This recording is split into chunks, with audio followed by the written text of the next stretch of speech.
सर्वांचं स्वागत आहे आजच्या या महत्त्वपूर्ण मराठी महामॅरेथॉन क्लासच्या चौथ्या सेशनमध्ये. आतापर्यंत काल, परवा आणि तेरवा आपण 3 महामॅरेथॉन सेशन घेतलेले आहेत. हा आजचा चौथा सेशन आहे. परीक्षा होईपर्यंत आपण नक्कीच डेली हे सेशन घेणार आहोत. व्हिडिओ जास्त मोठं होण्यापेक्षा माझं टार्गेट असं असतं की प्रत्येक संकल्पना ही स्पष्ट व्हायला पाहिजे. त्याचबरोबर सगळ्यांना माहितीच आहे की आपली जी ई बुक आहे, ठीक आहे, आपली जी ई बुक आहे मराठी CTT 25+ गुणांसाठी तयारीसाठी ज्याच्यामध्ये 10 महत्त्वाचे प्रश्न संच विस्तृत स्पष्टीकरणासह आपण दिलेले आहेत. ई बुक मध्ये खूप दर्जेदार आहे. त्याचबरोबर 2 प्रश्न संच आपण एक्स्ट्रा दिलेले आहेत तुमच्या सोडवण्यासाठी, ज्याच्या मदतीने आपण 30 पैकी नक्कीच 25+ टार्गेट करू शकता. आणि हेच मार्क आपल्याला दुसऱ्या विषयामध्ये जर आपण मागे पडलो तर तिथं पात्र व्हायला कामाला येतात. तर इथं आपलं CTT मराठी 25+ चं ई बुक आहे. इथं CTT हिंदी, मराठी आणि इंग्लिश डिक्शनरी आहे, ज्याचा पण फायदा बाकीच्या 4 विषयांमध्ये होणार आहे. तर आपण जे पाहिजे किंवा दोन्ही पाहिजे असेल तर प्रत्येकावर क्लिक करायचं आहे. आणि क्लिक केल्यानंतर इथे खाली येऊन इथं आपण आपलं नाव, इथं आपलं ईमेल ॲड्रेस, इथं मोबाईल नंबर टाकून इथं सिंपल मेथडने पेमेंट करून आपण हे परचेस करायचं आहे. आपल्या ईमेल ID वर सुद्धा याची लिंक येईल, डाउनलोड लिंक, तिथून सुद्धा डाउनलोड करू शकता 24 तासाच्या आत. आता इथं आपण जर याचं बघितलं स्क्रीनशॉट, तर अशा प्रकारचं याचं कव्हर पेज आहे. त्याच्यानंतर एक सेटचं मी नमुना तुम्हाला दिलेला आहे. प्रश्नांचं तुम्हाला इथं स्पष्टीकरण सुद्धा दिलेलं आहे. तर खूप दर्जेदार पुस्तक आहे. आतापर्यंत घेतलं नसेल तर नक्कीच घ्या. डिक्शनरी सुद्धा डाउनलोड करा. त्याचबरोबर येत्या 2-4 दिवसांमध्ये आपण मराठी भाषेसाठी उपयुक्त जबरदस्त असे नोट्स घेऊन येणार आहोत. मागील प्रश्नपत्रिकांचा आढावा घेऊन तयार करणं चालू आहे. नक्कीच होतील. चला सुरू करूया. प्रश्न क्रमांक 1. अंकिता नावाची विद्यार्थिनी 6 वेगवेगळ्या भाषा बोलते आणि समजते सुद्धा. तिची भाषिक क्षमता म्हणजे काय? भाषाशास्त्रज्ञ, बहुभाषिक वक्ता, द्विभाषिक वक्ता, एक भाषिक वक्ता. स्क्रीन पॉज करून आपण उत्तर द्यायचंय. चला, आपलं उत्तर आहे बहुभाषिक वक्ता. आता का बरं? तर बघा, अंकिता एकाच वेळी 6 भिन्न भाषा बोलू व समजू शकते. म्हणजेच ती 2 पेक्षा अधिक भाषांमध्ये सहज संवाद साधू शकते. त्यामुळे तिला बहुभाषिक वक्ता म्हणजेच मल्टीलिंग्वल स्पीकर असे संबोधले जाते. द्विभाषिक वक्ता हा शब्द केवळ 2 भाषा जाणणाऱ्या व्यक्तीसाठी वापरला जातो. बरोबर आहे ना? म्हणजे 2 पेक्षा जास्त असेल तर बहुभाषिक वक्ता आणि फक्त 2 असेल तर द्विभाषिक वक्ता. एक भाषिक वक्ता फक्त एकच भाषा जो बोलतो त्या व्यक्तीला म्हणलं जातं. म्हणून एक भाषिक आणि द्विभाषिक हे दोन्ही पर्याय अंकिताच्या अचूक क्षमतेचे वर्णन करत नाहीत. भाषाशास्त्रज्ञ हा भाषेचा अभ्यास करणारा तज्ज्ञ असतो. तो भाषिक क्षमतेचा प्रकार नसून एक व्यावसायिक ओळख आहे. त्यामुळे 6 भाषा जाणणाऱ्या अंकिताला बहुभाषिक वक्ता म्हणजेच सर्वाधिक योग्य शब्द ठरतो, तो म्हणजे बहुभाषिक वक्ता. बाकीचं बघा, याच्यात तुम्हाला या स्पष्टीकरणामध्ये एक भाषिकचं सुद्धा स्पष्टीकरण दिलं आहे, द्विभाषिकचं सुद्धा दिलं आहे आणि भाषाशास्त्रज्ञाचं सुद्धा दिलंय आणि त्याचबरोबर बहुभाषिकचं सुद्धा दिलंय. म्हणजे एकाच प्रश्नामध्ये 4 मोठमोठ्या गोष्टी तुमच्या कव्हर झालेल्या आहेत. सर्वांना विनंती आहे की आतापर्यंत सुद्धा चॅनलला सबस्क्राईब केलं नसेल, व्हिडिओला लाईक केलं नसेल तर नक्कीच लाईक करा. लाईक केल्याने तुमचं काहीच नुकसान होत नाही किंवा पैसे लागत नाही. फक्त हा व्हिडिओ जास्तीत जास्त लोकांपर्यंत पोहोचण्यास मदत होते, बाकी काहीच नाही. त्याच्यामुळे 5000 लाईकचं टार्गेट आहे माझं. त्याच्यापेक्षा जास्त झाले तर काही आपलं नुकसान होणार नाही. चला पुढचा प्रश्न. तुम्हाला कूट मिश्रण, कूट परिवर्तन, मुलांची भाषा आणि कूट भाषा अशा विषयांचा अभ्यास करण्याची आवड आहे. यासाठी तुम्ही पुढीलपैकी कोणत्या विद्याशाखेचा अभ्यास केला पाहिजे? कूट मिश्रण, कूट परिवर्तन आणि मुलांची भाषा आणि कूट भाषा. तर मानववंशशास्त्र, समाजशास्त्र, समाज भाषा विज्ञान की सांस्कृतिक मानसशास्त्र. स्क्रीन पॉज करून आपण उत्तर द्यायचं आहे. चल, त्याला काय म्हणतो आपण? समाज भाषा विज्ञान. आता का बरं? तर बघा, समाज भाषा विज्ञान म्हणजे सोशिओ लिंग्विस्टिक्स ही विद्याशाखा भाषेचा समाजातील वापर, सामाजिक संदर्भानुसार भाषेत होणारे बदल आणि भाषिक वर्तनाचा अभ्यास करते. यात कूट मिश्रण म्हणजे कोड मिक्सिंग, कूट परिवर्तन म्हणजे कोड स्विचिंग, बालभाषा व कूट भाषा म्हणजे सिक्रेट कोडेड लँग्वेज यांसारख्या विषयांचा समावेश होतो. मानव वंशशास्त्र व सांस्कृतिक मानसशास्त्र या शाखा मानवी संस्कृती व मानसिकतेचा व्यापक अभ्यास करतात. तर सर्वसाधारण समाजशास्त्र सामाजिक संरचना व संबंधांवर लक्ष केंद्रित करते. भाषा व समाज यांच्यातील परस्पर संबंधाचा विशिष्टपणे अभ्यास करणारी शाखा म्हणजे समाज भाषा विज्ञान असल्याने वरील सर्व विषयांचा सखोल अभ्यास करण्यासाठी हीच विद्याशाखा सर्वाधिक योग्य आहे. त्याच्यामुळे पर्याय क्रमांक 3 हे आपलं उत्तर बरोबर असणार आहे. चला पुढचा प्रश्न.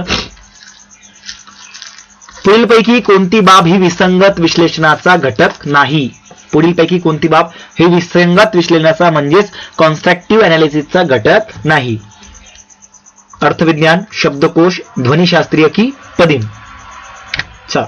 तर अर्थविज्ञान ही जी बाब आहे ती विसंगत विश्लेषणाचा घटक नाहीये. तर का बरं? तर बघा, विसंगत विश्लेषण ही पद्धत दोन भाषांच्या रचनात्मक घटकांची म्हणजे ध्वनी व्यवस्था, शब्दकोश व पदिम यांची तुलना करून त्यांतील साम्य व फरक शोधते, जेणेकरून द्वितीय भाषा शिकताना विद्यार्थ्याला कोणत्याही प्रकारची अडचणी येऊ शकतात याचा अंदाज बांधता येतो. अर्थविज्ञान हे भाषेतील अर्थनिर्मितीच्या प्रक्रियेशी संबंधित असले तरी ते पारंपरिक विसंगत विश्लेषणाच्या मूळ घटकांमध्ये समाविष्ट केले जात नाही, कारण या विश्लेषणाचा भर प्रामुख्याने रचनात्मक पातळीवरील तुलनेवर असतो. त्यामुळे ध्वनिशास्त्रीय, शब्दकोश व पदिम हे घटक तुलनेत येतात, परंतु अर्थविज्ञान हा विसंगत विश्लेषणाचा प्रत्यक्ष घटक मानला जात नाही. चला पुढचा प्रश्न. इंग्रजी भाषा शिकवणारी तुमची सहाध्यायी वर्गात मातृभाषा मुक्तपणे वापरते असे तुमच्या लक्षात येते. ती पुढीलपैकी कोणत्या पद्धतीचा अवलंब करते? आपण एका शाळेमध्ये काम करत आहात आणि त्या शाळेत इंग्रजी विषय शिकवणारी एक शिक्षिका आहे. ती तिच्या वर्गामध्ये मातृभाषा मुक्तपणे वापरते असे तुम्हाला कळलंय.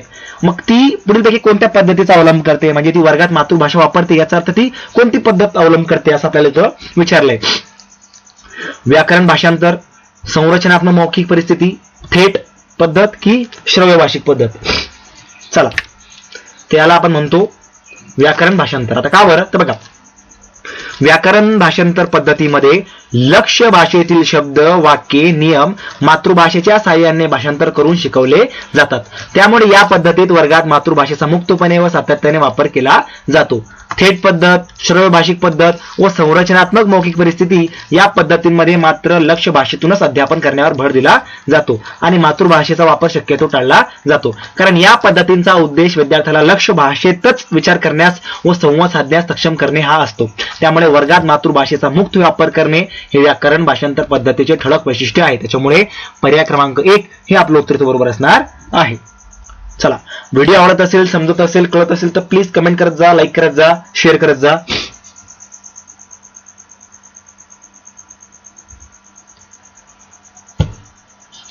पुढचा प्रश्न. नेमका अर्थ मिळण्यासाठी फारसे तपशील न देता कमी शब्दात नेमकी माहिती देता येण्याची क्षमता म्हणजे काय? नेमका अर्थ मिळवण्यासाठी फारशी जास्त माहिती न देता कमी शब्दांमध्ये त्याच्याबद्दल माहिती देण्याची क्षमता म्हणजे काय? त्याला काय म्हणतो आपण? प्रक्रिया लेखन, नोंदी घेणे, टिपण काढणे की सारांशीकरण? तर याला आपण म्हणतो सारांशीकरण. काय म्हणतो? सारांशीकरण. याला इंग्रजीमध्ये समरायझिंग म्हणतात. आता स्पष्टीकरण बघूया. सारांशीकरण या कौशल्यात मूळ मजकुरातील अनावश्यक तपशील वगळून केवळ मध्यवर्ती कल्पना व महत्वाचे मुद्दे कमीत कमी शब्दात नेमकेपणे मांडले जातात. त्यामुळे वाचकाला किंवा श्रोत्याला मूळ आशयाचे संक्षिप्त परंतु स्पष्ट आकलन होते. नोंदी घेणे व टिपण काढणे यामध्ये मुद्देसूद स्वरूपात माहिती जतन केली जाते, परंतु त्यात संपूर्ण अर्थ एका सुसंगत लघु रूपात मांडण्याचा हेतू नसतो. तर प्रक्रिया लेखन ही लेखनाच्या टप्प्याशी संबंधित संकल्पना आहे. त्यामुळे कमी शब्दात नेमकी व पूर्ण माहिती देण्याची क्षमता ही सारांशीकरण कौशल्याचे एक वैशिष्ट्य आहे. त्याच्यामुळे पर्याय क्रमांक 4 हे उत्तर बरोबर असणार आहे. सर्वांना विनंती करू इच्छितो की आतापर्यंत सुद्धा आपण मराठी 25+ ई बुक डाउनलोड केलेलं नसेल तर डिस्क्रिप्शन बॉक्समध्ये आणि कमेंट बॉक्समध्ये जाऊन आपण पिन केलेल्या कमेंटवर जाऊन आपण आपलं स्टोअर बघू शकता. नक्कीच महत्वाचे ई बुक आहेत, आपण डाउनलोड करून वापर करून बघू शकता. चला, आवाजाच्या शैलीची कोणत्या पद्धतीने परिणामकारकरित्या पारख करता येते? एखाद्याची आवाज कशी आहे हे ओळखण्यासाठी कोणत्या पद्धतीचा वापर करता येतो असं आपल्याला विचारतं. जसं की इंडियन आयडल मध्ये जेव्हा आपण ऑडिशन द्यायला जातो तर तेव्हा कोणती पद्धती अवलंबली जाते असं आपल्याला इथं विचारले. शब्दांची निवड, आवाजाचा सूर, व्होकल्स म्हणजे स्वरतंत्र की आवाजाचा वेग. म्हणजे एखादा जर गाणं गात असेल तर त्याने कोणते शब्द निवडले याच्यावरून आपण त्याची शैलीचं मूल्यांकन करणार आहे का, त्याच्या सुरावरून करणार आहे का, स्वरतंत्रावरून करणार आहे की तो किती आवाजात किती वेगात बोलतो त्याच्यावरून करणार आहे आपल्याला असं विचारलंय. आपण स्क्रीन पॉज करून उत्तर द्यायचे. तर आपलं उत्तर आहे पर्याय क्रमांक 2 त्याच्या सुरावरून म्हणजे आवाजाच्या सुरावरून. कारण सूर हे खूप महत्वाचे असतात. कारण आवाजाचा सूर ज्याला इंग्रजीमध्ये टोन म्हणतात हा बोलण्याच्या शैलीतील सर्वाधिक अर्थपूर्ण घटक असतो. कारण त्यातून वक्त्याची भावना, आग्रहीपणा, प्रश्नार्थकता किंवा सूचकता स्पष्टपणे व्यक्त होते आणि श्रोत्याला संदेशाचा नेमका भावार्थ समजण्यात मदत होते. शब्दांची निवड व आवाजाचा वेग हे घटक बोलण्याच्या शैलीवर परिणाम करत असले तरी ते सुरा इतके प्रभावीपणे संपूर्ण भावाशयाचे प्रत्यंतर देत नाहीत. तर स्वरतंत्र हा शारीरिक अवयव असून तो शैलीचे मूल्यमापन करण्याचे साधन नाही. त्यामुळे बोलण्याच्या शैलीची परिणामकारक पारख करण्यासाठी आवाजाच्या सुराकडे विशेष लक्ष दिले जाते. त्याच्यामुळे पर्याय क्रमांक 2 हे आपलं उत्तर बरोबर असणार आहे. चला पुढचा प्रश्न आपल्या स्क्रीनवर. वर्गात बैठक व्यवस्था लवचिक असली पाहिजे याचे कारण काय. आता लवचिक बैठक व्यवस्था कशाला म्हणतोय आता तुम्हाला कळणार साहेब. पण ती लवचिक असल्यास फायदे काय होतात असं आपल्याला इथे विचारलंय. यामुळे विद्यार्थ्यांचे अनेक गट जोड्या करून आणि संपूर्ण वर्ग उपक्रम करणे सोयीचे जाते. यामुळे विद्यार्थ्यांना हवी ती जागा हवी तेव्हा घेण्याचे स्वातंत्र्य मिळते. यामुळे शिक्षिकेला वर्गात समानता निर्माण करण्यास मदत होते.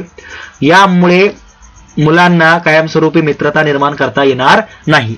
चला स्क्रीन पॉज करून उत्तर द्यायचं आहे. मी जातो उत्तराकडे. तर आपलं उत्तर आहे पर्याय क्रमांक 1. यामुळे विद्यार्थ्यांची अनेक गट जोड्या करून संपूर्ण वर्ग उपक्रम करणे सोयीचे होते. तर स्पष्टीकरण जर बघितलं तर बघा, बैठक व्यवस्था लवचिक असल्यास शिक्षकाला गरजेनुसार विद्यार्थ्यांचे लहान गट, लहान जोड्या किंवा संपूर्ण वर्गासाठीचे उपक्रम सहजपणे आयोजित करता येतात. ज्यामुळे विविध अध्यापन पद्धती व सहकार्य शिक्षण म्हणजे कोऑपरेटिव्ह लर्निंग प्रभावीपणे राबवता येते. विद्यार्थ्यांना मनमानी पद्धतीने जागा निवडण्याचे स्वातंत्र्य देणे किंवा वर्गात समानता निर्माण करणे हे लवचिक बैठक व्यवस्थेचे मुख्य उद्दिष्ट नसते, तर ती अध्यापन कृतींच्या विविधतेला पूरक ठरणारी व्यवस्था आहे. त्यामुळे विविध प्रकारचे उपक्रम सुलभपणे राबवता येणे हेच लवचिक बैठक व्यवस्थेचे खरे कारण आहे. त्याच्यामुळे पर्याय क्रमांक 1 हे आपलं उत्तर इथं बरोबर असणार आहे. चला पुढचा प्रश्न. प्राथमिक पातळीवर वाचन कौशल्याचे मूल्यमापन करण्यासाठी शिक्षिकेने पुढीलपैकी कोणत्या घटकावर विशेष भर दिला पाहिजे. प्राथमिक पातळीवर वाचन कौशल्य मूल्यमापन करायचं त्याचं की बाबा विद्यार्थ्याचं नेमकं चुकतं कुठे, तर ते करण्यासाठी शिक्षिकेने कोणत्या घटकावर विशेष भर दिला पाहिजे असं आपल्याला विचारले. त्या विद्यार्थ्याच्या विरामचिन्हांचा वापर, त्या विद्यार्थ्याचा ओघवत वाचन, त्या विद्यार्थ्याने समजून केलेले वाचन की त्या विद्यार्थ्याने वर्णमालेतील अक्षरांची ओळख केली ती. चला स्क्रीन पॉज करून उत्तर द्यायचे. ठीक आहे, आपलं उत्तर आहे पर्याय क्रमांक 3 त्या विद्यार्थ्याने समजून केलेले वाचन. वाचन कौशल्याचा मूळ हेतू म्हणजे मजकुराचा अर्थ आकलन करणे हा असतो. त्यामुळे प्राथमिक पातळीवरही वाचनाच्या मूल्यमापनात विद्यार्थ्यांनी वाचलेले मजकूर किती समजला आहे यावर भर देणे आवश्यक असते. अक्षर ओळखणे, ओघवते वाचन व विरामचिन्हाचा वापर हे वाचन कौशल्याच्या यांत्रिक म्हणजेच मेकॅनिकल बाजू असून ते आवश्यक असल्या तरी केवळ अचूक उच्चारण किंवा वेग यावरून विद्यार्थ्याचे खरे आकलन सिद्ध होत नाही. त्यामुळे मूल्यमापनाचा केंद्रबिंदू समजून केलेल्या वाचनावर असावा, कारण तेच वाचन कौशल्याचे अंतिम व अर्थपूर्ण उद्दिष्ट आहे. त्याच्यामुळे पर्याय क्रमांक 3 हे आपलं उत्तर बरोबर असणार आहे. पुढचा प्रश्न. परिणामकरण संभाषणासाठी पुढीलपैकी कोणती बाब महत्वाची आहे. परिणामकरण संभाषणासाठी पुढीलपैकी कोणती बाब महत्वाची आहे असं आपल्याला इथं विचारलंय. सतत फिरणे व हावभाव करणे, तुमच्या मनात जे येईल ते सांगणे, इतरांना अगोदर ऐकणे, सतत इतरांना थांबवणे. स्क्रीन पॉज करून उत्तर द्यायचं आहे. 4 पर्याय आहे, त्याच्यापैकी एक उत्तर आपलं बरोबर आहे. तर पर्याय क्रमांक 3 परिणामकारक संभाषणासाठी इतरांना अगोदर ऐकणे ही महत्वाची बाब आहे. आता का बरं, तर बघा परिणामकारक संभाषण हे केवळ बोलण्यावर नव्हे तर समोरच्याचे म्हणणे लक्षपूर्वक ऐकण्यावरही अवलंबून असते. कारण चांगले ऐकल्याशिवाय संवादात योग्य प्रतिसाद देणे व परस्पर संबंध जोपासणे शक्य होत नाही. सतत बोलत राहणे, मनात येईल ते सांगणे किंवा इतरांना सतत थांबवणे या कृती संवादाच्या परस्पर संवादी स्वरूपाला बाधा आणतात आणि त्यामुळे संभाषण एकतर्फी व अप्रभावी ठरते. त्यामुळे प्रभावी संभाषणासाठी बोलण्याआधी इतरांचे म्हणणे लक्षपूर्वक ऐकणे ही सर्वाधिक महत्वाची बाब मानली जाते. त्याच्यामुळे पर्याय क्रमांक 3 हे आपलं उत्तर फिट बसणार आहे. चला पुढचा प्रश्न. इंग्रजी व्याकरण शिकवण्याचे महत्वाचे उद्दिष्ट कोणते? आपण विद्यार्थ्यांना जेव्हा इंग्रजी शिकवतोय, इंग्रजी व्याकरण शिकवतोय, तर याचं महत्वाचं उद्दिष्ट काय काय कारण आहे की आपण त्यांना इंग्रजी व्याकरण शिकवतोय?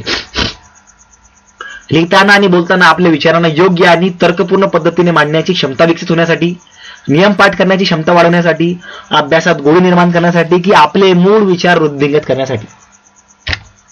आपलं उत्तर आहे पर्याय क्रमांक 1 की इंग्रजी व्याकरण शिकवण्याचं महत्वाचं उद्दिष्ट कोणतं आहे की लिहिताना आणि बोलताना आपल्या विचारांना योग्य आणि तर्कपूर्ण पद्धतीनं मांडण्याची क्षमता त्या विद्यार्थ्यांमध्ये विकसित व्हायला पाहिजे. आता स्पष्टीकरण बघूया. व्याकरण शिकवण्याचा मूळ हेतू विद्यार्थ्याला भाषेच्या रचनात्मक नियमांची जाण करून देणे, त्याला लेखन व बोलण्यात आपले विचार स्पष्ट, योग्य व तर्कसंगत पद्धतीने मांडता यावेत हा असतो. व्याकरणाचे नियम केवळ पाठ करण्याची क्षमता वाढवणे हे यांत्रिक उद्दिष्ट असून ते भाषेच्या प्रत्यक्ष उपयोजनाला हातभार लावत नाही, तर अभ्यासात गोडी निर्माण करणे किंवा मूळ विचार वाढवणे ही उद्दिष्टे व्याकरण शिक्षणाची थेट संबंधित नाहीत. त्यामुळे विचारांची योग्य व तर्कपूर्ण मांडणी करण्याची क्षमता विकसित करणे हेच व्याकरण शिक्षणाचे सर्वात महत्वाचे उद्दिष्ट मानले जाते. त्याच्यामुळे पर्याय क्रमांक 1 हे आपलं उत्तर बरोबर असणार आहे. चला पुढचा प्रश्न.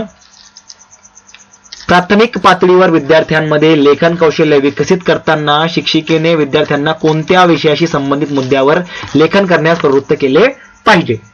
धार्मिक मान्यता, वैयक्तिक जीवन, सामाजिक विषय, राष्ट्रीय विषय. 4 विषय दिलेले आहेत आणि विद्यार्थ्याला लेखन कौशल्य विकसित करायचं आहे. तर 4 पर्यायांपैकी कोणत्या पर्यायावर शिक्षकाने त्यांना लिहिण्यास सांगावे? तर पर्याय क्रमांक 2 वैयक्तिक जीवन. स्पष्टीकरण बघूया. प्राथमिक पातळीवरील विद्यार्थ्यांना लेखन कौशल्याचा सराव देताना त्यांच्या स्वतःच्या दैनंदिन अनुभवांशी, कुटुंबाशी व वैयक्तिक जीवनाशी संबंधित विषय दिल्यास त्यांना लेखन करणे सुलभ व अर्थपूर्ण वाटते. कारण अशा विषयांवर त्यांच्याकडे प्रत्यक्ष अनुभव व माहिती असते. धार्मिक मान्यता, सामाजिक व राष्ट्रीय विषय हे प्राथमिक स्तरावरील मुलांच्या आकलन क्षमतेपेक्षा अधिक अमूर्त व व्यापक असतात. त्यामुळे या वयोगटातील मुलांना अशा विषयांवर स्वतंत्रपणे व अर्थपूर्ण लेखन करणे कठीण जाते. त्यामुळे वैयक्तिक जीवनाशी संबंधित मुद्द्यांवर लेखन करण्यास प्रवृत्त करणे हे प्राथमिक पातळीवरील सर्वाधिक योग्य ठरते. त्याच्यामुळे पर्याय क्रमांक 2 हे आपलं उत्तर बरोबर आहे. बघा बरोबर आहे ना. एखाद्या प्राथमिक विद्यार्थ्याला, 1 ते 5च्या विद्यार्थ्याला आपण हे सांगितलं की तू एखाद्या राष्ट्रीय विषयावर लिही, धार्मिक मान्यतेवर लिही, सामाजिक विषयावर लिही, तर त्याला ते त्याच्या जी कल्पनाशक्ती त्याच्या ते पलीकडची आहे. पण त्याला जर सांगितलं की बाबा तुझ्या घराबद्दल लिही, तुझ्या आईबद्दल लिही, तुझ्या मित्रांबद्दल लिही, तू शाळेत कसा येतो त्याच्याबद्दल लिही, अभ्यासाबद्दल लिही, तर तो नक्कीच त्याच्यात जास्त लिहू शकतो. कारण ते त्याच्या दैनंदिन जीवनाशी कनेक्टेड आहे. त्याच्यामुळे वैयक्तिक जीवन हा मुद्दा संबंधित आहे. पर्याय क्रमांक 2. चला. प्रत्येक विद्यार्थ्यातील तफावत ओळखून त्यांना योग्य ती मदत करण्याची तुमची इच्छा आहे. असे करण्यासाठी पुढीलपैकी कोणत्या मूल्यमापन पद्धतीचा तुम्ही वापर कराल? आता तुम्हाला विद्यार्थ्यांची जी तफावत आहे, तफावत म्हणजे त्यांच्या कमतरता, की कोणाला वाचता येत नाही, कोणाला शब्दाची ओळख नाही, कोणाला काय गणित असेल तर कोणाला बेरीज येत नाही, कोणाला वजाबाकी येत नाही, तर तुम्हाला ती दूर करायची आहे. मग हे दूर करण्यासाठी तुम्ही कोणत्या मूल्यमापन पद्धतीचा अवलंब करणार? निदानात्मक मूल्यमापन, समाकलित मूल्यमापन, संस्काराक्षम मूल्यमापन की सवंगड्यासोबत मूल्यमापन? चला, तर आपलं उत्तर आहे पर्याय क्रमांक 1 आणि 2 म्हणजेच निदानात्मक मूल्यमापन आणि संस्काराक्षम मूल्यमापन. आता बघू आपण का बरं. तर बघा, निदानात्मक मूल्यमापन प्रत्येक विद्यार्थ्याच्या विशिष्ट अडचणी, त्रुटी व शिकण्यातील तफावत नेमकेपणाने ओळखण्यासाठी वापरली जाते, ज्यामुळे शिक्षकाला प्रत्येक मुलाला गरजेनुसार लक्षित मदत देता येते. त्याचबरोबर संस्काराक्षम मूल्यमापन म्हणजे फॉर्मेटिव्ह असेसमेंट हे अध्यापन प्रक्रियेदरम्यान सातत्याने केले जाणारे मूल्यमापन असून त्याद्वारेही विद्यार्थ्यांची प्रगती व अडचणी सतत टिपून त्वरित सुधारात्मक मदत करता येते. समाकलित मूल्यमापन हे अध्यापन पूर्ण झाल्यानंतर अंतिम निष्कर्षासाठी केले जाते. तर सवंगड्या सोबतचे मूल्यमापन हे विद्यार्थ्यांनी एकमेकांचे मूल्यमापन करण्यावर आधारित असते. त्यामुळे तफावत ओळखून वैयक्तिक मदत करण्याच्या हेतूसाठी निदानात्मक व संस्कारक्षम या दोन्ही पद्धती सर्वाधिक उपयुक्त ठरतात. या प्रश्नाच्या अधिकृत उत्तर तालिकेत म्हणजे CTETच्या उत्तर तालिकेमध्ये B असे नमूद करण्यात आले असून त्यामुळे 1 व 3 हे दोन्ही पर्याय बरोबर धरले गेले आहेत. ठीक आहे, दोन्ही पर्याय बरोबर आहे. म्हणजे ज्या विद्यार्थ्यांनी एक पर्यायाचं उत्तर दिलं त्याला पण फुल मार्क मिळतील आणि ज्याने पर्याय क्रमांक 3 दिला त्याला पण मार्क मिळणार आहे. चला पुढचा प्रश्न. चॉम्स्की. आता चॉम्स्की यांच्याबद्दल खूप प्रश्न येतात. प्रत्येक प्रश्नपत्रिकेमध्ये एक प्रश्न येतोच. फक्त मराठी विषयांतर्गत सांगतो बरं का. मराठी भाषा आणि अध्यापन शास्त्रामध्ये म्हणतो, बाकीच्या हिंदीमध्ये सुद्धा येईल, गणितमध्ये सुद्धा येईल. त्याच्यामुळे नोट्स काढून ठेवा आणि अभ्यास करून ठेवा. तर चॉम्स्की यांनी असे मत मांडले की भाषा आत्मसात करण्याची जन्मजात क्षमता ही आपल्या समान जैविक क्षमतेचे परिणाम आहे. ही क्षमता म्हणजे काय? भाषा प्राप्ती क्षेत्र, भाषा स्वीकारण्याची इच्छा, भाषा आत्मसात करण्याचे साधन की भाषा रूपांतर स्तर. चला स्क्रीन पॉज करून उत्तर द्यायचंय. तर याला म्हणतात भाषा आत्मसात करण्याचे साधन म्हणजेच लँग्वेज ऍक्वाजिशन डिव्हाइस म्हणजे ASD. तर का बरं? तर बघा, नोम चॉम्स्की यांच्या सिद्धांतानुसार मानवाकडे जन्मतःच भाषा आत्मसात करण्याची एक विशिष्ट जैविक क्षमता असते, जिला त्यांनी भाषा आत्मसात करण्याचे साधन म्हणजेच लँग्वेज ऍक्वाजिशन डिव्हाइस LAD असे नाव दिले आहे. ही संकल्पना दर्शवते की कोणत्याही सामान्य वातावरणात वाढणारे बालक कोणत्याही भाषेचे व्याकरण नैसर्गिकरित्या व सहज आत्मसात करू शकते, कारण मानवी मेंदूत भाषेची मूलभूत रचना समजून घेण्याची जन्मजात यंत्रणा असते. इतर दिलेले पर्याय हे चॉम्स्कीच्या सिद्धांतातील प्रस्थापित व मान्यता प्राप्त संज्ञा नाहीत, ज्यामुळे भाषा आत्मसात करण्याची जन्मजात जैविक क्षमता स्पष्ट करण्यासाठी भाषा आत्मसात करण्याचे साधन ही संज्ञा योग्य ठरते. त्याच्यामुळे पर्याय क्रमांक 3 हे आपलं उत्तर बरोबर असणार आहे. चला, आतापर्यंत सुद्धा आपण व्हिडिओला लाईक केलं नसेल, चॅनलला सबस्क्राईब केलं नसेल तर प्लीज करा आणि आपलं डिस्क्रिप्शन बॉक्समध्ये जाऊन किंवा कमेंट बॉक्समध्ये जाऊन ई-बुक मराठी भाषेसाठी ई-बुक नक्कीच डाउनलोड करा. 25+ स्कोर येईल म्हणजे येईल. चला, भाषेत वापरला जाणारा सर्वात लहान अर्थपूर्ण ध्वनी घटक कोणता? हा प्रश्न येतो. भाषेत वापरला जाणारा सर्वात लहान आणि अर्थपूर्ण ध्वनी घटक कोणता? स्वन, रूपीन, वाक्यव्यवस्था, अर्थविज्ञान. चला, आपलं उत्तर आहे स्वन. स्वन म्हणजे फोनिम. हा भाषेतील सर्वात लहान असा ध्वनी घटक असतो, ज्याच्या बदलामुळे शब्दाचा अर्थ बदलू शकतो. उदाहरणार्थ, कल व गल या शब्दांतील पहिला ध्वनी बदलल्याने संपूर्ण शब्दाचा अर्थच बदलतो. रूपीन हा त्यातून मोठा घटक असून तो अर्थपूर्ण शब्दांश किंवा शब्द दर्शवतो. तर वाक्यव्यवस्था व अर्थविज्ञान हे भाषेच्या रचनेच्या व अर्थाच्या अधिक व्यापक पातळ्यांशी संबंधित आहेत. त्यामुळे भाषेतील सर्वात लहान परंतु अर्थभेद घडवणारा ध्वनी घटक म्हणून स्वन ओळखला जातो. त्याच्यामुळे पर्याय क्रमांक 1 हे आपलं उत्तर बरोबर असणार आहे. चला, पुढचा प्रश्न. 2 ते 3 महिन्याच्या मुलांमध्ये मुक्त स्वर उच्चारण्याची क्षमता असते, असे उच्चारण कशाचे उदाहरण आहे? एखादा जर 2 ते 3 महिन्याचा एखादा बाळ आहे आणि त्याची काय क्षमता असते? मुक्त स्वर उच्चारण्याची क्षमता असते.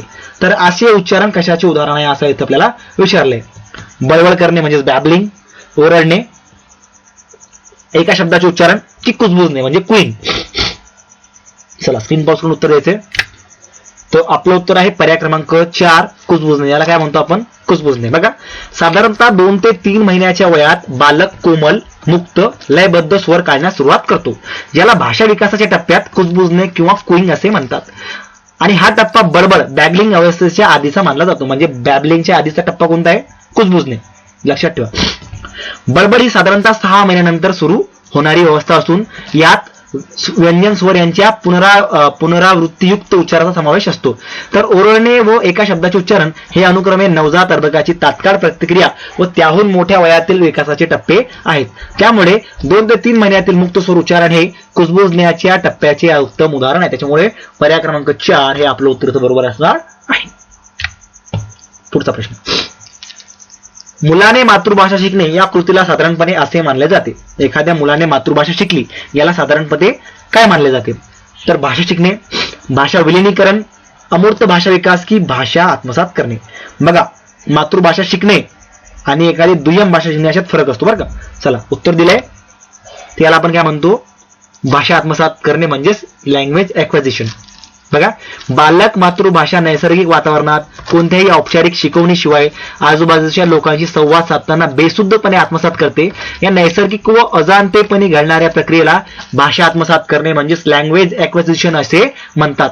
या उलट भाषा शिकणे म्हणजेच लर्निंग ही संकल्पना सामान्यतः औपचारिक वर्ग शिक्षणातून जाणीवपूर्वक नियम शिकून होणाऱ्या प्रक्रियेला लागू असते, जी परभाषा किंवा द्वितीय भाषेच्या संदर्भात अधिक वापरली जाते. त्यामुळे मुलं मातृभाषा शिकते या कृतीला भाषाशास्त्रज्ञ ॲक्वायझिशन असे संबोधतात, लर्निंग नव्हे. त्याच्यामुळे पर्याय क्रमांक 4 हे आपलं उत्तराचं बरोबर असणार आहे. चला पुढचा प्रश्न.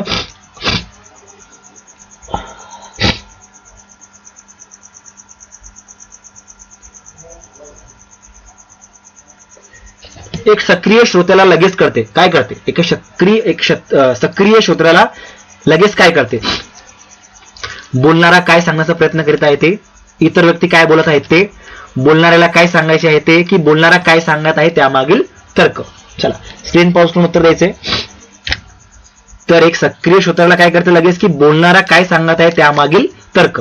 आता स्पष्टीकरण बघूया.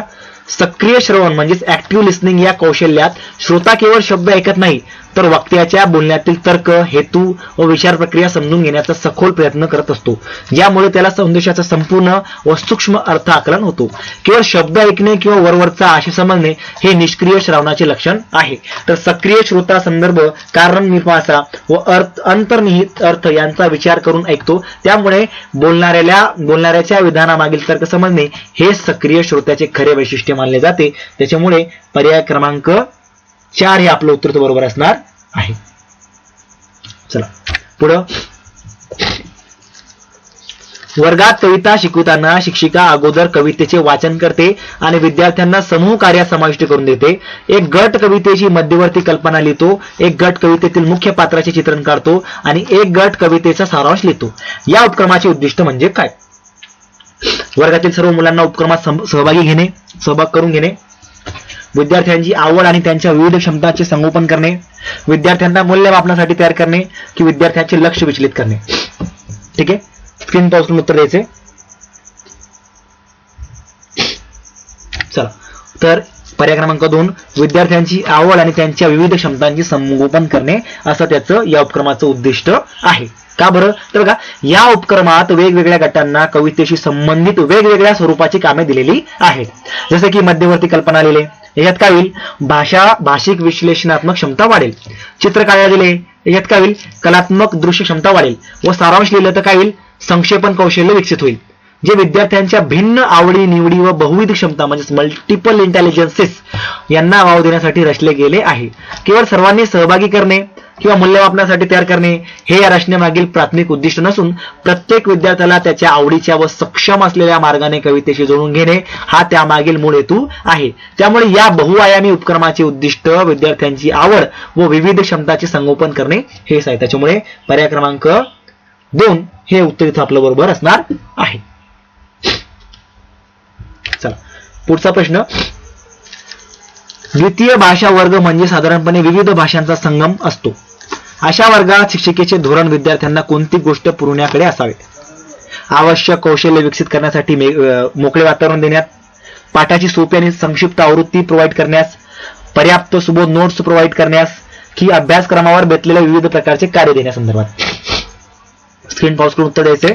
आपलं उत्तर आहे पर्याय क्रमांक 1 आवश्यक कौशल्य विकसित करण्यासाठी मोकळे वातावरण निर्माण करण्यास, म्हणजे मोकळे वातावरण पुरविण्यास. का बरं? तर बघा, द्वितीय भाषा वर्गात विद्यार्थ्यांच्या मातृभाषा व भाषिक पार्श्वभूमी वेगवेगळ्या असल्याने प्रत्येकाच्या गतीने व पद्धतीने भाषिक कौशल्य विकसित होण्यासाठी शिक्षिकेने मोकळे, सुरक्षित व दडपणरहित वातावरण उपलब्ध करून देणे आवश्यक असते, है ना. ज्यामुळे विद्यार्थी चुका करण्यास न घाबरता भाषेचा सराव करू शकतात. पाठाची सोपी आवृत्ती देणे, तयार नोट्स पुरवणे किंवा ठराविक अभ्यासक्रमावर बेतलेली कामे देणे हे उपाय तात्पुरती मदत करू शकतात, परंतु ते विद्यार्थ्यांच्या स्वतंत्र भाषिक कौशल्य विकासाला चालना देत नाहीत. त्यामुळे बहुभाषिक वर्गात कौशल्य विकासासाठी पोषक व मोकळे वातावरण देणे हे शिक्षिकेचे प्रमुख धोरण असावे. त्याच्यामुळे पर्याय क्रमांक 1 हे आपलं उत्तर बरोबर असणार आहे. पुढचा प्रश्न. विद्यार्थ्यांनी काळाचे प्रकार, पदबंध आणि विशेषण अचूकपणे वापरावे यासाठी तुम्ही एक चाचणी मसुदा तयार करता. तुम्ही तयार केलेल्या या चाचणी तुमचे धोरण काय आहे? अप्रत्यक्ष व्याकरण चाचणी, मिश्र व्याकरण चाचणी, मिश्र व्याकरण कार्य, एकात्म व्याकरण चाचणी की प्रत्यक्ष व्याकरण चाचणी? स्क्रीन पॉज करून उत्तर द्यायचे. तर आपलं उत्तर आहे पर्याय क्रमांक 3, एकात्म व्याकरण चाचणी. तर का बरं? तर बघा, एकात्म व्याकरण चाचणी म्हणजेच इंटिग्रेटिव्ह ग्रामर टेस्ट ही व्याकरणाचे विविध घटक जसे की काळाचे प्रकार, पदबंध व विशेषण एकत्रितपणे व वास्तविक भाषिक संदर्भात कसे वापरले जातात हे तपासते. म्हणजेच ती वेगवेगळ्या व्याकरणिक घटकांना परस्पर संबंधित स्वरूपात एकाच चाचणीत पडताळते. प्रत्यक्ष किंवा थेट व्याकरण चाचणीत मात्र प्रत्येक घटक स्वतंत्रपणे वेगळ्या प्रश्नांद्वारे तपासला जातो. तर अप्रत्यक्ष चाचणी ही अप्रत्यक्ष निर्देशकांवर आधारित असते. दिलेल्या उदाहरणात एकाच वेळी अनेक व्याकरणिक घटकांचा एकत्रित व अचूक वापर तपासला जात असल्याने हे धोरण एकात्म व्याकरण चाचणीचे उदाहरण आहे. त्याच्यामुळे पर्याय क्रमांक 3 हे आपलं उत्तर बरोबर असणार आहे. चला पुढचा प्रश्न.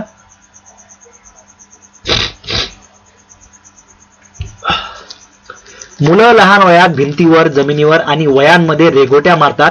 भाषा शिकण्याच्या प्रक्रियेत याला काय म्हणतात? लहान मुलं असतात ना की लहानपणी काय करतात, भिंतींवर, पुस्तकांमध्ये, जमिनीवर, वयांमध्ये काय करतात, पेनाने रेघोट्या मारतात. तर हे काय, याला काय म्हणतात? शिकण्याच्या प्रक्रियेमध्ये याला काय शब्द दिलाय?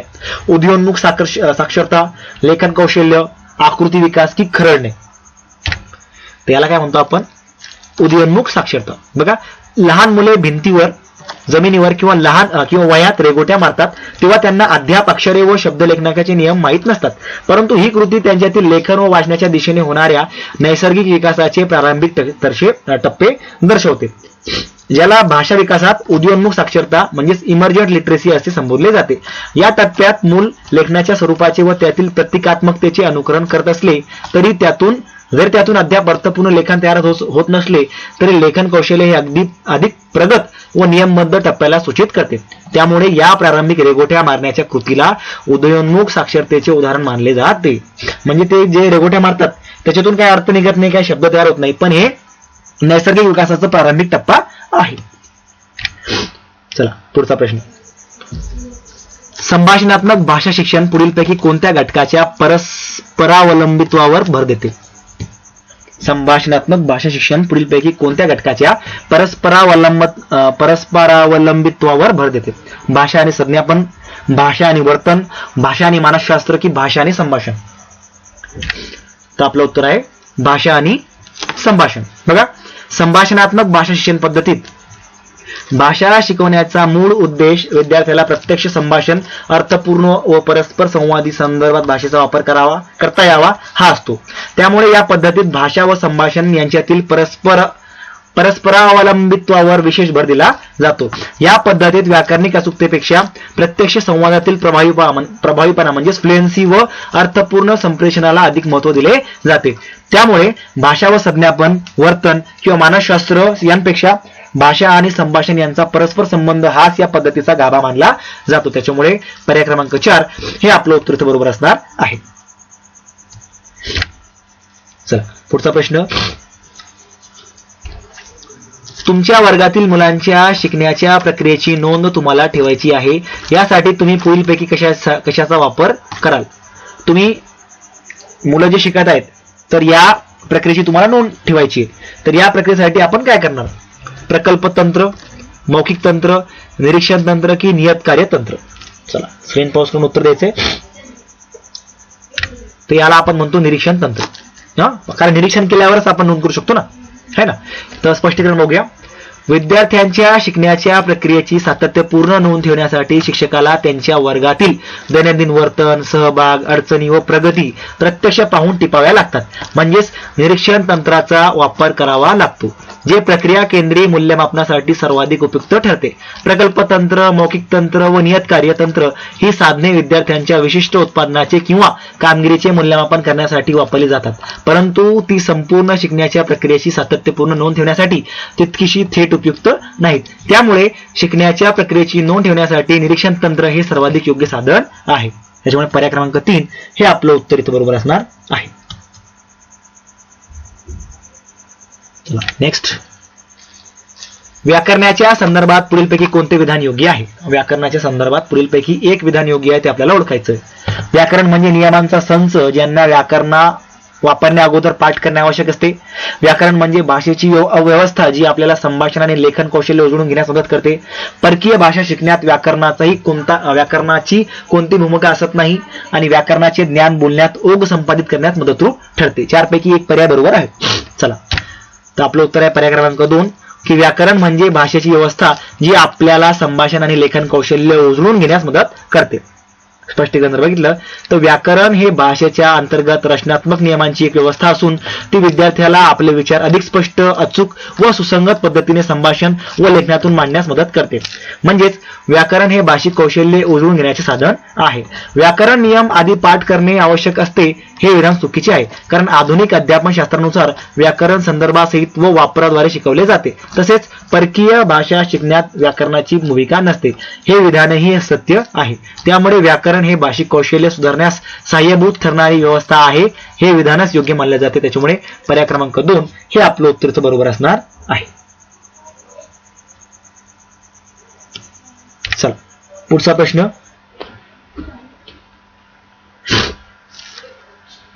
तहानी आणि लहान मुले अशा वातावरणात राहतात जिथे त्यांच्या भाषेशी कोणत्याही प्रकारे संबंध येत नाही, तेव्हा त्यांचा भाषा विकास हा गंभीरपणे प्रभावित होतो. ही क्षती भरून काढता येत नाही. पुढीलपैकी कोणता पर्याय याला दुजोरा देतो? विकासाचा संवेदनशील टप्पा, समाज भाषा विज्ञान, अर्थविज्ञान, देशीयता. स्क्रीन पॉज करून आपण उत्तर द्यायचे. तर आपलं उत्तर आहे विकासाचा संवेदनशील टप्पा. आता का बरं? तर बघा, विकासाचा संवेदनशील टप्पा या संकल्पनेनुसार बालपणातील एका विशिष्ट कालावधीत मेंदू भाषा आत्मसात करण्यासाठी सर्वाधिक सक्षम असतो आणि जर या टप्प्यात मुलाला भाषिक संपर्कापासून वंचित ठेवले गेले तर त्याचा भाषा विकास कायमस्वरूपी व भरून न येणाऱ्या प्रमाणात प्रभावित होतो. म्हणजे मुलांचा एक लहानपणाचा एक विशिष्ट काळ असतो की तेव्हा त्यांच्यात भाषा ॲक्वाजिशनची जी क्षमता असते ती खूप जास्त असते. त्यावेळी जर आपण त्यांना भाषेपासून वंचित ठेवलं तर मग नंतर ही जी कमतरताही भरून काढता येत नाही. समाज भाषा विज्ञान व अर्थविज्ञान या शाखा भाषेच्या सामाजिक वापराशी व अर्थाशी संबंधित आहे, तर देशीयता ही संकल्पना भाषेच्या जन्मजात क्षमतेची संबंधित असली तरी ती संवेदनशील टप्प्यातील वंचिततेच्या अपरिवर्तनीय परिणामांना थेट स्पष्ट करत नाही. त्यामुळे भाषिक वंचिततेचा कायमस्वरूपी परिणाम स्पष्ट करण्यासाठी विकासाचा संवेदनशील टप्पा हा सिद्धांत सर्वाधिक समर्पक ठरतो. त्याच्यामुळे पर्याय क्रमांक 1 इज द राईट आन्सर. चला, पुढचा प्रश्न. व्याकरण टिंब या प्रकारे शिकवण्यात यावे. विद्यार्थ्यांना लेखन प्रकल्प कराव्यास सांगून, विद्यार्थ्यांना नियम पाठ करण्यास सांगून, विद्यार्थ्यांना पुरेसे प्रकल्प देऊन की सहसंदर्भ सराव घेऊन. चला, तर आपलं उत्तर आहे पर्याय क्रमांक 4 सहसंदर्भ सराव करून. स्पष्टीकरण. व्याकरण हे विलग नियम पाठ करण्याऐवजी प्रत्यक्ष वाक्ये, परिच्छेद व संभाषणाच्या संदर्भात शिकवल्यास विद्यार्थ्याला त्या नियमांचा प्रत्यक्ष उपयोग व त्यांतील बारकावे अधिक चांगल्या प्रकारे समजतात. याला सहसंदर्भ सराव असे म्हणतात. नियम पाठ करण्यास उत्तेजन देणे किंवा केवळ प्रकल्प देणे यामुळे व्याकरणाचे यांत्रिक ज्ञान मिळू शकते, परंतु त्यातून भाषेच्या प्रत्यक्ष वापराचे कौशल्य विकसित होत नाही. त्यामुळे व्याकरण अध्यापनासाठी संदर्भासहित सराव करणे ही सर्वाधिक परिणामकारक व शिफारसीय पद्धती मानली जाते. त्याच्यामुळे पर्याय क्रमांक 4 हे आपलं योग्य उत्तर इथं बरोबर असणार आहे. चला, पुढचा प्रश्न. प्रश्न क्रमांक 27. वर्गात तुम्हाला भाषा समृद्ध वातावरण तयार करायचे आहे. यासाठी तुम्ही काय केले पाहिजे? वर्गात लँग्वेज लॅब स्थापित करायची, पालकांना भाषा, खेळ आणि तत्सम उपक्रम विकत घेण्यास प्रेरित करावे, अशी संधी उपलब्ध करून देणे ज्यात भाषा दिसून येईल, पाहता येईल आणि तिचा वापर करता येईल, वर्गात संभाषण करताना फक्त इंग्रजी भाषेचा वापर करण्यास उत्तेजन देणे. 4 पर्याय तुमच्या समोर आहेत. आपलं उत्तर आहे पर्याय क्रमांक 3 की अशी संधी उपलब्ध करून देणे ज्यात भाषा दिसून येईल, पाहता येईल आणि तिचा वापर करता येईल. स्पष्टीकरण. भाषा समृद्ध वातावरण निर्माण करण्यासाठी वर्गात भाषा सर्वत्र दृश्यमान, ऐकू येणारी व प्रत्यक्ष वापरता येण्याजोगी असणे आवश्यक असते. जसे की भित्तीपत्रके, पुस्तके, चर्चा, वाचन कोपरे व लेखनाच्या संधी, ज्यामुळे विद्यार्थी सतत भाषेच्या संपर्कात राहतात व तिचा नैसर्गिकपणे वापर करतात.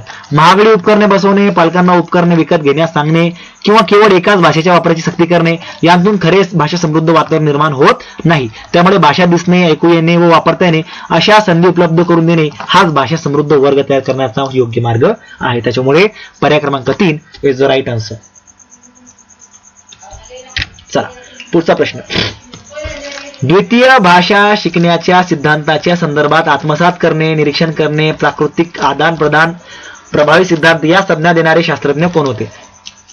Steven Pinker, Chomsky, Stephen Krashen, Vygotsky. चला स्क्रीन पॉज करून उत्तर द्यायचे. आपलं उत्तर आहे स्टीफन क्रॉशेल यांनी या संकल्पना दिल्या. कोणत्या? आत्मसात करणे, निरीक्षण करणे, प्राकृतिक आदान, प्रभावी सिद्धांत. स्पष्टीकरण, स्टीफन क्रॉशेल यांनी द्वितीय भाषा संपादनाच्या सिद्धांतात आत्मसात करणे, शिकणे परिकल्पना, निरीक्षण परिकल्पना, प्राकृतिक क्रम परिकल्पना, आदान परिकल्पना व प्रभावी गाळणी परिकल्पना अशा 5 प्रमुख संकल्पना मांडल्या आहेत. चॉम्स्की हे भाषा आत्मसात करण्याच्या जन्मजात क्षमतेच्या सिद्धांतासाठी, तर व्यगोत्स्की हे सामाजिक सांस्कृतिक अध्ययन सिद्धांतासाठी, तर स्टीवन पिंकर हे भाषेच्या जनुकीय आधाराच्या सिद्धांतासाठी ओळखले जातात. परंतु वर नमूद 5ही संज्ञा विशेषतः क्रॉशेल यांच्या सिद्धांताशी संबंधित आहेत. त्यामुळे या सर्व संज्ञांचे प्रवर्तक स्टीफन क्रॉशेल हेच आहेत. त्याच्यामुळे पर्याय क्रमांक 3 इज द राईट आन्सर. चला पुढचा प्रश्न, पुढीलपैकी कोणता घटक प्रतवारी आणि क्रमवारी सिद्धांतात समाविष्ट आहे? प्रतवारी, सवय लावणे, नैसर्गिक मार्गाचे अनुसरण करणे, नियंत्रित शब्दकोश. आपलं उत्तर आहे प्रतवारी. बघा, प्रतवारी व क्रमवारी सिद्धांतात भाषिक घटकांची कठीणाई, वारंवारता व उपयुक्तता यानुसार क्रमवार मांडणी केली जाते. ज्या योगे अभ्यासक्रमातील सामग्री सोप्याकडून कठीणाकडे अशा टप्प्याने रचली जाते आणि प्रतवारी हा या सिद्धांताचा गाभा असणारा घटक आहे. सवय लावणे हे वर्तनवादी अध्ययन सिद्धांताशी, नैसर्गिक मार्गाचे अनुसरण करणे हे नैसर्गिक अधिग्रहण पद्धतीशी, तर नियंत्रित शब्दकोश हा शब्दसंग्रह अध्यापनाच्या एका वेगळ्या तंत्राशी संबंधित आहे. त्यामुळे प्रतवारी व क्रमवारी सिद्धांतात प्रत्यक्षपणे समाविष्ट असलेला घटक म्हणजे प्रतवारी हाच आहे. त्यामुळे पर्याय क्रमांक 1 हे आपलं योग्य उत्तर तर बरोबर असणार आहे. चला पुढचा प्रश्न, तुमच्या असे लक्षात येते की तुमच्या विद्यार्थ्यांना लक्ष्य भाषेच्या नमुन्यांच्या संपर्कात आणून त्यांना त्याचे अनुकरण करण्यास आणि प्रतिसाद देण्यास प्रवृत्त करण्याची आवश्यकता आहे. असे करण्यासाठी पुढीलपैकी कोणती पद्धत सर्वात योग्य ठरेल? संभाषणात्मक भाषा अध्यापन, श्राव्य भाषक पद्धती, व्याकरण भाषांतर पद्धती की थेट पद्धती? तर आपलं उत्तर आहे पर्याय क्रमांक 2 श्रव्य भाषिक पद्धती. आता का बरं? तर बघा, श्रव्य भाषिक पद्धत ही वर्तनवादी सिद्धांतावर आधारित असून तिच्यात विद्यार्थ्यांना लक्ष्य भाषेच्या नमुना वाक्यांच्या सतत संपर्कात आणून त्यांचे अनुकरण, पुनरावृत्ती व सराव करून घेतला जातो. ज्यायोगे योग्य भाषिक प्रतिसाद ही एक सवय म्हणून रुजते. संभाषणात्मक पद्धत अर्थपूर्ण संवादावर, थेट पद्धत लक्ष्य भाषेतील नैसर्गिक वापरावर, तर व्याकरण भाषांतर पद्धत ही मातृभाषेतील भाषांतरावर भर देते. त्यामुळे यांपैकी कोणतीही पद्धत नमुन्यांचे अनुकरण व प्रतिसाद यावर तितका थेट भर देत नाही. त्यामुळे भाषेच्या नमुन्याच्या संपर्कातून अनुकरण व प्रतिसाद घडवण्यासाठी श्रव्य भाषिक पद्धती सर्वाधिक योग्य ठरते. त्याच्यामुळे पर्याय क्रमांक 2 हे आपलं उत्तर इथं असणार आहे. चला पुन्हा आजच्या व्हिडिओच्या शेवटी मी सर्वांना विनंती करतो की आपलं हे पुस्तक जी ई बुक आपण सराव संच आणलंय ते डाउनलोड करा. नक्कीच डिस्क्रिप्शन बॉक्समध्ये लिंक आहे. त्याचबरोबर हिंदी टू मराठी आणि इंग्लिश या शब्दांसाठी जवळपास 400 शब्दांची जी डिक्शनरी तयार केली आहे ती पण डाउनलोड करा. एकदम कमी किमतीमध्ये दोन्ही ठेवलेले आहेत. नक्कीच जाऊन डाउनलोड करा. आणि त्याचबरोबर स्क्रीनवर अजून आपल्याला 4 व्हिडिओ दिसत असतील ते पूर्ण बघा. प्लेलिस्ट कंप्लीट करा. व्हिडिओला अजूनपर्यंत सुद्धा लाईक केलं नसेल तर लाईक करा, चॅनलला सबस्क्राईब करा. Thank you so much.